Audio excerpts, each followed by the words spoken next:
Assalamualaikum warahmatullahi wabarakatuh. Selamat datang kembali di kanal YouTube Resensi Institute. Buku yang akan saya ceritakan secara singkat kali ini berkisahkan tentang kisah Nabi Ismail alaihissalam. Oke, langsung saja pada ceritanya. Siti Sarah adalah istri pertama dari Nabi Ibrahim alaihissalam. Tapi pernikahan mereka berdua belum dikaruniai buah hati. Pada saat itu, usia dari Nabi Ibrahim alaihissalam dan Siti Sarah sudah terbilang memasuki usia lanjut. Siti Sarah yang menyadari akan hal itu, kemudian memberikan izin kepada Nabi Ibrahim alaihissalam untuk menikah lagi bersama dengan Siti Hajar.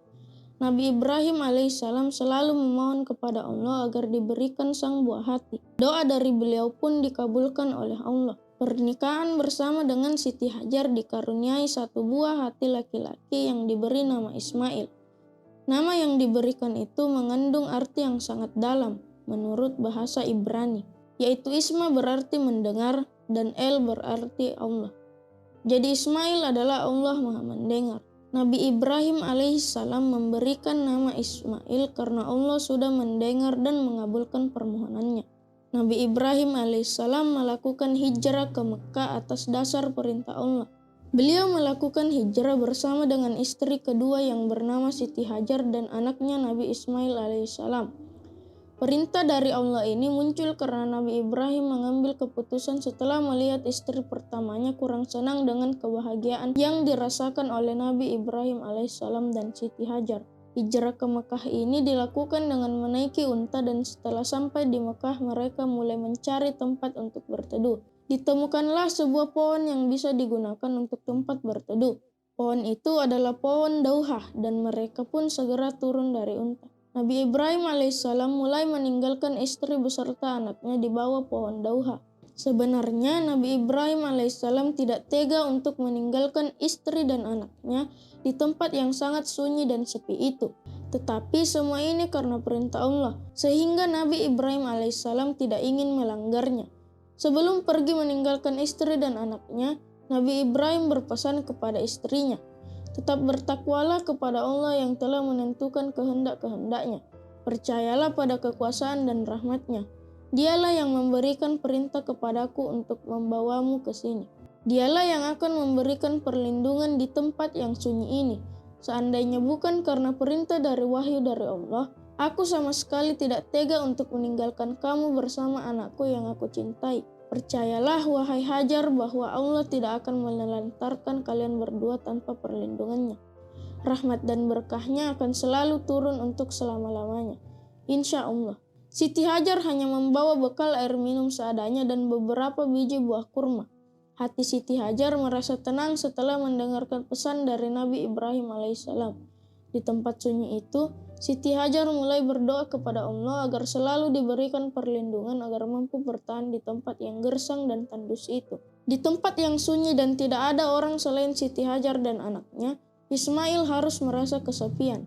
Hingga Ismail selalu menangis ketika sedang merasakan haus. Dengan penuh kasih sayang, Siti Hajar menyusui putranya ketika sedang haus. Namun, setelah satu hari berada di tempat sunyi itu, Siti Hajar mulai merasakan kesedihan karena melihat ketersediaan buah kurma dan perbekalan air sudah mulai habis. Ketika sedih, Siti Hajar selalu berharap agar ada orang lain yang melintas di tempat sunyi itu dan membantu dirinya dan putranya. Hingga pada suatu waktu, putranya yaitu Ismail tak berhenti-hentinya menangis karena air susu Siti Hajar tidak bisa keluar, sehingga rasa haus dari Ismail tak segera hilang. Siti Hajar semakin bingung harus melakukan apa lagi agar rasa haus Ismail segera hilang dan tangisannya mulai menghilang. Untuk menenangkan Ismail, Siti Hajar mulai pergi ke Bukit Safa dan terpaksa meninggalkan Ismail di atas pasir. Siti Hajar berharap ketika sampai di Bukit Safa menemukan air agar rasa haus putranya hilang. Ketika sampai di Bukit Safa, Siti Hajar tidak menemukan air yang bisa diminum untuk putranya. Kemudian, beliau berlari untuk pergi ke Bukit Marwah dan di bukit itu tetap tidak ada air yang bisa diminum. Bukan hanya sekali, Siti Hajar bolak-balik ke Bukit Safa terus ke Bukit Marwah sebanyak 7 kali. Tetapi tetap tidak ditemukan air yang bisa diminum dan Siti Hajar merasa sia-sia karena tidak menemukan air. Siti Hajar kembali menuju Ismail dengan penuh rasa bingung dan cemas karena tidak menemukan air. Namun, Allah berkehendak lain dan menolong Siti Hajar melalui malaikat Jibril yang mengubah wujudnya menjadi manusia. Kemudian malaikat Jibril menghentakkan kaki dengan mengucapkan Zamzam, Zamzam, hingga keluarlah air yang cukup banyak dan menyebar dan membentuk seperti telaga kecil. Setelah malaikat Jibril pergi, Siti Hajar langsung meminum air Zamzam untuk menghilangkan rasa hausnya. Tak hanya itu, Siti Hajar merasa kenyang setelah meminum air Zamzam itu dan kemudian beliau menyusui putranya Ismail. Setelah mendapatkan semua kenikmatan yang bisa dirasakan oleh Siti Hajar dan putranya, Siti Hajar tak henti-hentinya berterima kasih kepada Allah.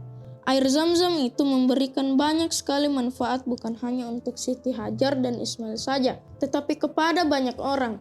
Seperti rombongan suku Jurhum yang pada saat itu merasakan rasa haus dan bingung mencari sumber air. Seiring dengan berjalannya waktu, semakin banyak orang yang mulai tinggal di dekat air Zamzam itu, sehingga tempat yang tadinya sepi dan sunyi perlahan-lahan mulai ramai dan Siti Hajar tidak merasakan kesepian. Ismail, putra dari Nabi Ibrahim dan Siti Hajar, mulai bertambah umur dan ia membantu ibunya untuk mengembalakan kambing dari biri-biri ke padang Arafah. Hingga akhirnya Siti Hajar dan Ismail kehidupannya semakin baik, sejahtera, dan aman. Siti Hajar, Ismail, dan orang-orang Mekah menjaga kesucian air Zamzam yang sangat suci, dan dengan air Zamzam kehidupan masyarakat Mekah semakin menuju kebahagiaan. Adanya air Zamzam menunjukkan akan kasih sayang Allah kepada Siti Hajar dan Ismail. Pada suatu waktu, Nabi Ibrahim alaihissalam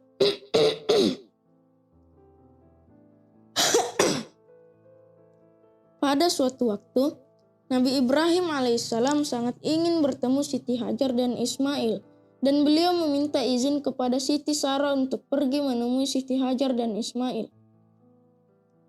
Setelah mendapatkan izin dari Siti Sarah,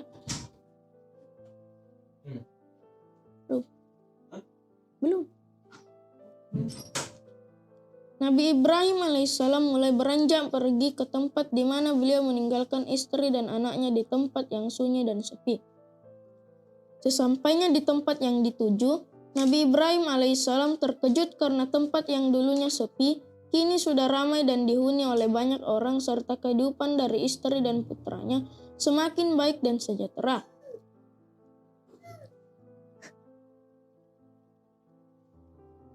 Siti Hajar yang melihat kedatangan dari Nabi Ibrahim alaihissalam sangat senang dan bahagia sekali karena setelah sekian lama tak bertemu. Begitu juga dengan Nabi Ibrahim alaihissalam sangat senang ketika bertemu dengan putra dan istrinya dan beliau pun langsung memohon maaf karena harus meninggalkan istri dan putranya. Nabi Ibrahim yang terlalu lelah setelah melakukan perjalanan jauh mulai mengistirahatkan dirinya di Masy'aril Haram. Nabi Ibrahim alaihissalam yang tertidur pulas mendapatkan mimpi berupa perintah untuk menyembelih putranya, Ismail, sebagai kurban kepada Allah.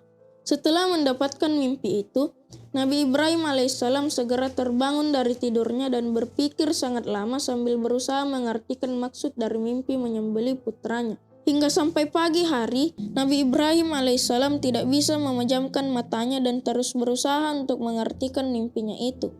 Kemudian beliau ingin sekali bercerita kepada istrinya dan putranya, tetapi takut menambah rasa cemas dan khawatir kepada istrinya dan putranya. Setelah 2 kali bermimpi berupa perintah untuk menyembelih, Nabi Ibrahim alaihissalam masih menerima mimpi untuk menyembelih putranya yang ketiga kali. Pada mimpi ketiga itu, Nabi Ibrahim alaihissalam mulai yakin bahwa perintah untuk menyembelih itu merupakan perintah dari Allah. Setelah berpikir panjang dan penuh dengan keyakinan, Nabi Ibrahim alaihissalam tetap akan menyembelih putranya, yaitu Ismail, walaupun setan sudah menggodanya bahwa perintah itu adalah salah. Setelah mendengar semua penjelasan dari ayahnya, Ismail tetap memperlihatkan kesabaran dan ketabahan. Namun, istrinya Siti Hajar sangat terkejut setelah mendengar semua perintah Allah yang diberitahukan lewat mimpi Nabi Ibrahim alaihissalam. Siti Hajar pun menangis mengeluarkan air mata hingga membasahi pipinya dan hanya bisa memeluk erat putra tercintanya sebelum disembelih. Siti Hajar hanya bisa menangis karena jika perintah dari Allah, ia tidak akan bisa menolaknya dan akan tetap melaksanakan segala perintah Allah. Keesokan harinya, Siti Hajar harus melepaskan putranya untuk dibawa Nabi Ibrahim alaihissalam ke suatu tempat untuk melaksanakan perintah Allah. Nabi Ibrahim alaihissalam dan Ismail mendapatkan banyak godaan dari iblis agar tidak melaksanakan perintah Allah. Namun, dengan penuh keyakinan mereka berdua tetap melanjutkan ke tempat untuk menyembelih Ismail. Setelah sampai di tempat tujuan yaitu Bukit Malaikat, Nabi Ibrahim alaihissalam tidak tega untuk menyembelih anaknya, sehingga beliau menutup wajah Ismail. Ketika Nabi Ibrahim alaihissalam ingin melaksanakan perintah Allah, kemudian datanglah malaikat Jibril yang diutus oleh Allah untuk mencegah agar proses penyembelih itu tidak terjadi. Setelah itu, malaikat Jibril mengganti Ismail dengan seekor kambing dan memerintahkan kepada Nabi Ibrahim alaihissalam untuk menjadikan hari ini sebagai hari raya bagi kalian berdua dan sedekahkanlah sebagian dari daging kambing itu kepada fakir miskin. Tatkala keduanya telah berserah diri dan Ibrahim membaringkan anaknya di atas pelipisnya, nyatalah kesabaran keduanya, dan kami panggillah dia, "Hai Ibrahim, sesungguhnya kamu telah membenarkan mimpi itu. Sesungguhnya demikianlah kami memberi balasan kepada orang-orang yang berbuat baik. Sesungguhnya ini benar-benar suatu ujian yang nyata. Dan kami tebus anak itu dengan seekor sembelihan yang besar." Ada pertanyaan?